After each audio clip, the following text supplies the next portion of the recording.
quand je fais un film, j'exprime ma sensibilité. En tant qu'opérateur, on a une place merveilleuse, une place privilégiée, ça c'est sûr. Ça me permet de rester éveillé, ça me permet de me remettre en cause, de faire des choses que j'ai jamais faites. C'est un mélange de plein de choses, d'adrénaline, de joie, d'excitation. D'abord et avant tout, c'est une passion.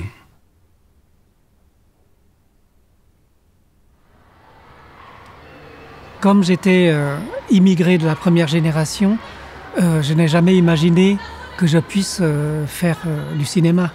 Voilà, donc c'était vraiment à cause d'un film de Robert Bresson, un soir que j'ai vu à la télévision. Je l'ai pris en cours de route, c'était un condamné à mort s'est échappé et ça m'avait bouleversé. Je me suis dit qu'avec le cinéma, voilà, on pouvait être bouleversé à ce point-là. Et c'est ça qui m'a décidé à passer le concours de Louis Lumière. Moi, en rentrant à Louis Lumière, je ne connaissais rien au son, mais absolument rien. Je ne savais pas ce qu'était un micro, à part ce que j'en avais vu comme ça dans des concerts. Je ne connaissais absolument rien et j'ai tout appris là-bas. Et ça, je trouve ça vraiment chouette qu'il m'ait laissé la chance d'apprendre, en fait, de tout découvrir de A à Z. Je dirais que c'était ça, Louis Lumière. Ça a été constitué un socle théorique solide qui fait qu'aujourd'hui encore je repense à des cours pour comprendre une situation. Ça ouvre en fait le champ des possibles par rapport à la technique. On a le temps de comprendre les enjeux des autres métiers avec lesquels on va cohabiter toute sa vie. Maintenant, on est beaucoup plus en fait sur des besoins un peu couteau suisse. C'est-à-dire où on va, par sa spécialité, en passant par le Lumière, être capable en fait de comprendre, de maîtriser à peu près tous les aspects. J'ai adoré la manière dont les professeurs nous ont accompagnés. J'ai trouvé qu'ils étaient très bienveillants, très respectueux, très professionnels. Enfin, moi en tout cas j'ai eu des super contacts et je garde toujours contact avec certains d'entre eux. S'il y a un truc que j'ai d'origine qui date de l'école, c'est ça. Ce casque-là, il existait déjà et on est plus grand nombreux à s'en servir. Mais ça, c'est le truc qui me reste de Louis Lumière. Parce que ça, c'est la référence d'écoute. Et donc, avec ça, je sais exactement ce que j'ai sur la bande. Et ça, dès que je change, je suis complètement perdu. Donc ça, c'est le seul matériel qui date de l'époque. Tout le reste n'existait pas. Dans cette recherche de vouloir travailler dans le son et au service de la musique, l'école m'a apporté beaucoup. Déjà, la formation à l'écoute du son, à la sensibilité aussi musicale, et puis évidemment toutes les techniques de traitement de la chaîne audio, de compréhension des phénomènes physiques, et puis faire une certaine forme de culture aussi, de respect du son et de respect de la matière sonore, qui fait qu'on peut l'apprécier, la manipuler, et quelque part l'enjoliver. C'est un goût pour la photographie, un intérêt, une curiosité pour la photographie qui m'a conduite à présenter le concours et à vouloir intégrer cette école, mais pas nécessairement, en tout cas je ne l'avais pas identifié à cette époque-là, une envie de produire des images. Et dans le cursus de Louis Lumière, on est producteur d'images. Et ça, en fait, ça m'a plu. C'est ce que j'ai eu envie de continuer à faire, de produire des images tout en continuant à m'intéresser à leur contexte, à m'intéresser à leur histoire, mais d'être à la réalisation. Et ça, c'est vraiment ce que m'a apporté l'école, c'est sûr. C'est quand même un atout en sortant d'une école d'avoir un nom et d'avoir des gens qui sont passés avant, qui sont porteurs de certaines valeurs, d'un certain goût de l'image et donc du coup ça c'est très important pour ceux qui sortent, quoi. Pour moi le cinéma c'est un langage. Le cinéma c'est vraiment une fenêtre qui te permet d'aller là où tu ne vas pas, là où tu ne regardes pas. Comme si on avait un accès direct à l'imaginaire. Sorte de rêve éveillé d'une certaine manière, puisque là, d'un seul coup, on va quitter sa propre problématique pour soit s'identifier à un personnage, soit s'identifier à une histoire, soit être transporté ailleurs. Donc il y a une notion, c'est pas pour rien qu'on appelle nos métiers du rêve, parce que je pense qu'il y a un lien avec le rêve. C'est une proposition de rêve, on va dire, d'une certaine manière, le cinéma. Ce que j'aime beaucoup dans le travail de l'image, je pense que c'est le lien avec la mise en scène. Franchement, c'est les vrais amours de cinéma viennent, je pense, quand même d'amour de mise en scène. Le rôle de celui qui cadre ou qui fait l'image, c'est d'arriver à montrer quelque chose qui se passe derrière les choses, quoi. J'aime bien des films où, où il y a une interprétation, où on sent une réalité, où on sent une vérité, comme dans la vie, voilà, et enregistré par une caméra simple. C'est bien, mais pour moi, il manque la dimension du cinéma. Il manque la dimension du travail sur le matériau spécifique de cet art. Voilà, c'est plus de l'ordre de l'enregistrement d'un moment de vérité. Mais moi, ça ne me suffit pas. C'est pas quelque chose qui m'excite ou qui me fait revoir le film. Voilà. En revanche, un raccord, voilà, peut me donner des frissons, peut être quelque chose d'absolument magnifique.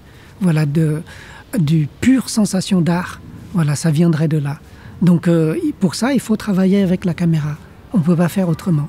Le cinéma, c'est de l'image. Le cinéma, c'est de la caméra.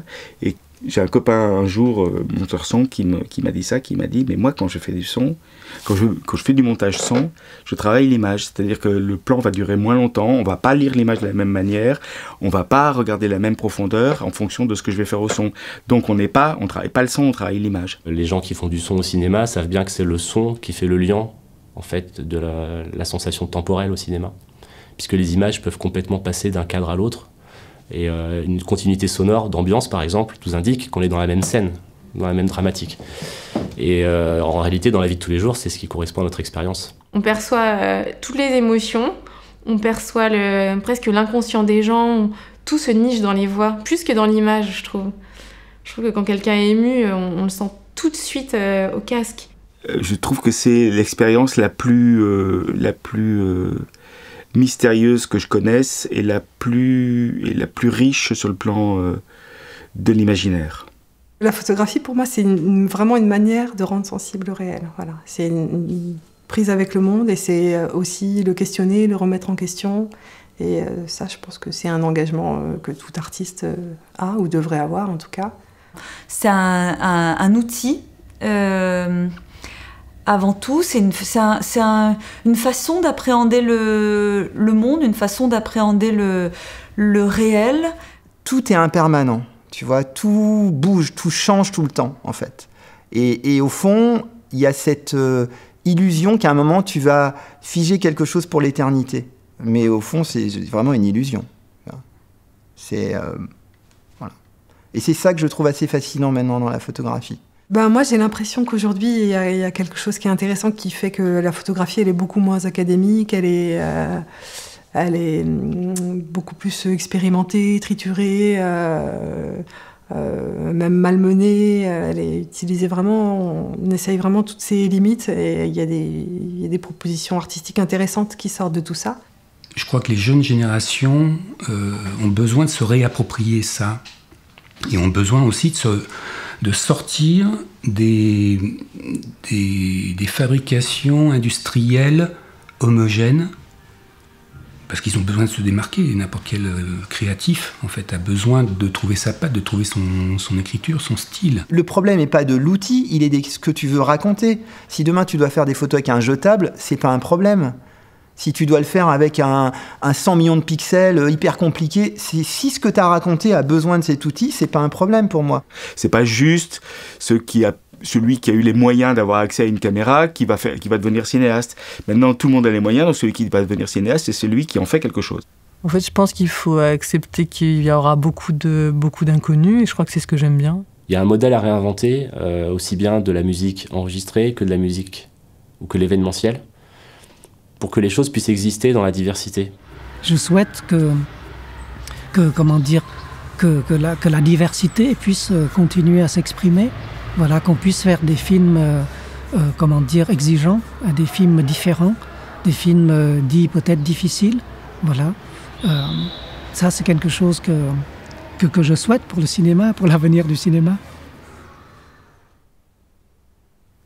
90 ans, c'est l'âge de la sagesse. C'est l'école la plus ancienne en France. Que j'ai envie de dire, ça lui donne une responsabilité d'une certaine manière, celle de continuer à former des gens intelligemment au métier à une époque où on a tendance à être fasciné par les outils techniques et par la production d'images et de sons instantanés comme il y en a maintenant à profusion. Et donc de continuer à guider les étudiants en leur faisant comprendre qu'il ne s'agit pas seulement de produire des images et des sons, mais de réfléchir à quoi peuvent servir leurs spécialités pour raconter une histoire. C'est une jolie longévité. Je veux dire que j'espère que l'école survivra à nous tous et aux générations à venir. C'est beau, 90 ans d'une école, c'est magnifique. Quand quelqu'un dit 90, c'est quand même incroyable, quoi. 90, il y a 4, 20 et 10 pour dire un autre nombre. On est les seuls au monde à faire un truc pareil, quand même. Tu vois, même les Belges et les Suisses, ils disent 90, ça se tient. Les Anglais, 90, enfin, etc. Tous les peuples du monde, quand il y a 9 dizaines, ils disent 9 dizaines. Et nous, on dit il y a 4 fois 2 dizaines plus 10.